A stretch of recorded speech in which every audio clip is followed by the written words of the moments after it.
കേരളത്തിലെ തൃശ്ശൂരിലെ ഒരു പ്രധാന പട്ടണമാണ് വടക്കാഞ്ചേരി. 1860 വരെ ഈ പ്രദേശം ചേലക്കര താലൂക്കിന്റെ ഭാഗമായിരുന്നു.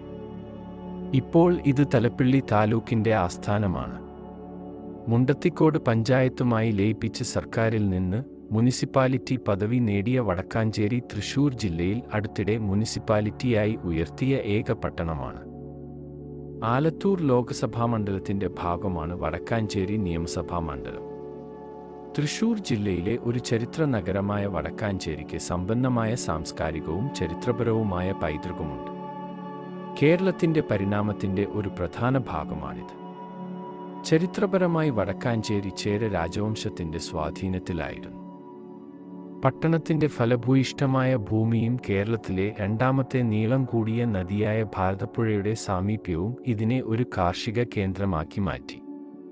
കൊളോണിയൽ കാലഘട്ടത്തിൽ സ്വാതന്ത്ര്യസമരത്തിലെ സംഭാവനകൾ ഉൾപ്പെടെ ആധുനിക കേരളത്തെ രൂപപ്പെടുത്തിയ സാമൂഹിക രാഷ്ട്രീയ പ്രസ്ഥാനങ്ങൾക്കും വടക്കാഞ്ചേരി സാക്ഷ്യം വഹിച്ചു. പരിഷ്കരണ പ്രസ്ഥാനങ്ങളും കഥകളി, പഞ്ചവാദ്യം തുടങ്ങിയ പരമ്പരാഗത കലാരൂപങ്ങളെ പ്രോത്സാഹിപ്പിക്കുന്നതിലും ഈ പ്രദേശം അറിയപ്പെടുന്നു.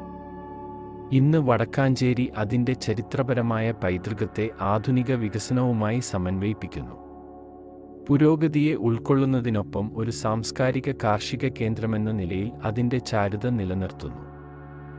തൃശ്ശൂർ-ഷൊർണൂർ സംസ്ഥാന പാത 22 സ്ഥിതി ചെയ്യുന്ന വടക്കാഞ്ചേരി തൃശ്ശൂർ ജില്ലയിലെ മറ്റൊരു പ്രധാന നഗരമായ കുന്നംകുളവുമായി നേരിട്ട് ബന്ധപ്പെട്ടിരിക്കുന്നു. കുന്നംകുളം വഴി ചാവക്കാട്ടു നിന്നും ഗുരുവായൂരിലേക്കും പട്ടണത്തെ ബന്ധിപ്പിക്കുന്ന സംസ്ഥാന പാത 50ന്റെ അവസാന പോയിന്റാണ് വടക്കാഞ്ചേരി. ഇവിടെ നിന്ന് തൃശ്ശൂർ ടൗണിലേക്ക് 18 കിലോമീറ്റർ ദൂരവും കുന്നംകുളത്തേക്ക് 22 കിലോമീറ്റർ ദൂരവുമാണുള്ളത്. ദക്ഷിണ റെയിൽവേയുടെ നിയന്ത്രണത്തിലുള്ള വടക്കാഞ്ചേരി റെയിൽവേ സ്റ്റേഷൻ ഇവിടെയാണ് സ്ഥിതി ചെയ്യുന്നത്. ഇന്ത്യ ഗവൺമെന്റിന്റെ ആദർ സ്റ്റേഷന്റെ ഒരു പദ്ധതിയായ ഇത് തൃശ്ശൂർ റെയിൽവേ സ്റ്റേഷൻ കഴിഞ്ഞാലുള്ള പ്രധാന സ്റ്റേഷനാണ്. 2 പ്ലാറ്റ്ഫോമുകളുള്ള ഇവിടെ മിക്ക എക്സ്പ്രസ് ട്രെയിനുകൾക്കും സ്റ്റോപ്പ് ഉണ്ട്. മറ്റൊരു പ്രധാന സ്റ്റേഷനായ ഷൊർണൂർ സ്റ്റേഷൻ 15 കിലോമീറ്റർ അകലെയാണുള്ളത്. വടക്കാഞ്ചേരിയിൽ ഹിന്ദുക്കളാണ് ഭൂരിപക്ഷം. കുന്നംകുളം ഭാഗത്ത് വേരുകളുള്ള കത്തോലിക്ക, ഓർത്തഡോക്സ് വിഭാഗങ്ങളിൽപ്പെട്ട സുറിയാനി ക്രിസ്ത്യാനികളും ഗണ്യമായ എണ്ണത്തിലുണ്ട്. എന്നാൽ ചെറുതുരുത്തി മുതൽ വടക്കാഞ്ചേരിയുടെ വടക്കൻ ഭാഗങ്ങളിൽ ജനസംഖ്യാപരമായ മാറ്റങ്ങൾ സംഭവിക്കുന്നു. തൊട്ടടുത്ത മുസ്ലിം ആധിപത്യമുള്ള ദക്ഷിണ മലബാറിന് സമാനമായി വർദ്ധിച്ചുവരുന്ന മുസ്ലിം കുടിയേറ്റവും കാണാം. ഇവിടെ സ്ഥിതി ചെയ്യുന്ന സെന്റ് ഫ്രാൻസിസ് സേവ്യർ ഫൊറോന പള്ളി ക്രിസ്തുമതത്തിലെ ഏറ്റവും പ്രശസ്തമായ മിഷണറിമാരിൽ ഒരാളായ സെന്റ് ഫ്രാൻസിസ് സേവ്യറിന് സമർപ്പിച്ചിരിക്കുന്ന ചരിത്രപരവും ആത്മീയ പ്രാധാന്യമുള്ളതുമായ ഒരു കത്തോലിക്കാ ദേവാലയമാണ്.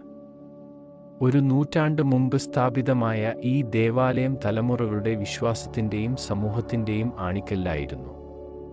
ഇതിൻ്റെ വാസ്തുവിദ്യാരൂപകൽപ്പന പരമ്പരാഗത കേരള ശൈലികളെ ആധുനിക ഘടകങ്ങളുമായി സംയോജിപ്പിച്ച് കാഴ്ചയിൽ അതിശയകരവും ശാന്തവുമായ ആരാധനാലയം സൃഷ്ടിക്കുന്നു.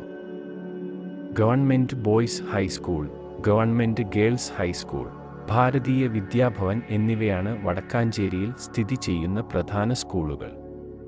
ഇവിടെ തന്നെയുള്ള ശ്രദ്ധേയമായ മറ്റൊരു വിദ്യാഭ്യാസ സ്ഥാപനമാണ് പാർലിക്കാടുള്ള നായർ സർവീസ് സൊസൈറ്റിയുടെ കീഴിലുള്ള ശ്രീ വ്യാസ NSS കോളേജ്. വടക്കാഞ്ചേരി ജില്ലാ ആശുപത്രി, Divine hospital, Max Care hospital, Ottupara Vazhani റോഡിന് സമീപമുള്ള ഡോക്ടേഴ്സ് മെഡിക്കൽ സെന്റർ എന്നിവയാണ് പട്ടണത്തിലെ ആശുപത്രികൾ. ചില ഭാഗങ്ങൾ മുണ്ടത്തിക്കോടിൻ്റെതായതിനാൽ തൃശ്ശൂർ മെഡിക്കൽ കോളേജും പരിസരവും വടക്കാഞ്ചേരി നഗരസഭയിൽ ഉൾപ്പെടുത്തണമെന്ന ആവശ്യം മുൻപൊരിക്കൽ ഉയർന്നിരുന്നു. വടക്കാഞ്ചേരിയിൽ സിനിമാ പ്രേമികൾക്കായി നിരവധി തിയേറ്ററുകളുമുണ്ട്. പേരുകേട്ട ന്യൂരാഗവും താളം തിയേറ്ററും ശ്രദ്ധേയമായ ഓപ്ഷനുകളിൽ ഉൾപ്പെടുന്നു. ഈ വേദികൾ സുഖപ്രദമായ ഇരിപ്പിടങ്ങളും നല്ല ശബ്ദ സംവിധാനങ്ങളും പ്രദാനം ചെയ്യുന്നു. ഈ ടൗണിലെ ഷോപ്പിംഗ് പരമ്പരാഗതവും ആധുനികവുമായ അനുഭവങ്ങളുടെ മിശ്രിതം പ്രദാനം ചെയ്യുന്നു. ദൈനംദിന ആവശ്യങ്ങളും അതുല്യമായ കണ്ടെത്തലുകളും നിറവേറ്റുന്ന നിരവധി പ്രാദേശിക മാർക്കറ്റുകളും ഷോപ്പുകളും നഗരത്തിലുണ്ട്. കേരള സാരികളും പരമ്പരാഗത വസ്ത്രങ്ങളും ഉൾപ്പെടെയുള്ള തുണിത്തരങ്ങൾ വിൽക്കുന്ന സ്റ്റോറുകളും സങ്കീർണമായ ഡിസൈനുകൾ പ്രദർശിപ്പിക്കുന്ന ജ്വല്ലറി ഷോപ്പുകളും നിങ്ങൾക്ക് പര്യവേക്ഷണം ചെയ്യാം. പലചരക്ക് കടകൾ, ഹാർഡ്വെയർ സ്റ്റോറുകൾ, ഇലക്ട്രോണിക് ഷോപ്പുകൾ എന്നിവയും വടക്കാഞ്ചേരിയുടെ സവിശേഷതയാണ്. കേരളത്തിൻ്റെ സമ്പന്നമായ സംസ്കാരത്തെ പ്രതിഫലിപ്പിക്കുന്ന സുഗന്ധവ്യഞ്ജനങ്ങൾ, കരകൗശല വസ്തുക്കൾ എന്നിവയ്ക്ക് പ്രാദേശിക വിപണികൾ മികച്ചതാണ്. ഇവിടെ വലിയ മാളുകൾ ഇല്ലെങ്കിലും വ്യക്തിഗതമാക്കി ഷോപ്പിംഗ് അനുഭവവും ചെറുകിട ബിസിനസ്സുകളെയും കരകൗശല വിദഗ്ധരെയും പിന്തുണയ്ക്കാനുള്ള അവസരത്തിലാണ് ഇതിൻ്റെ ആകർഷണം.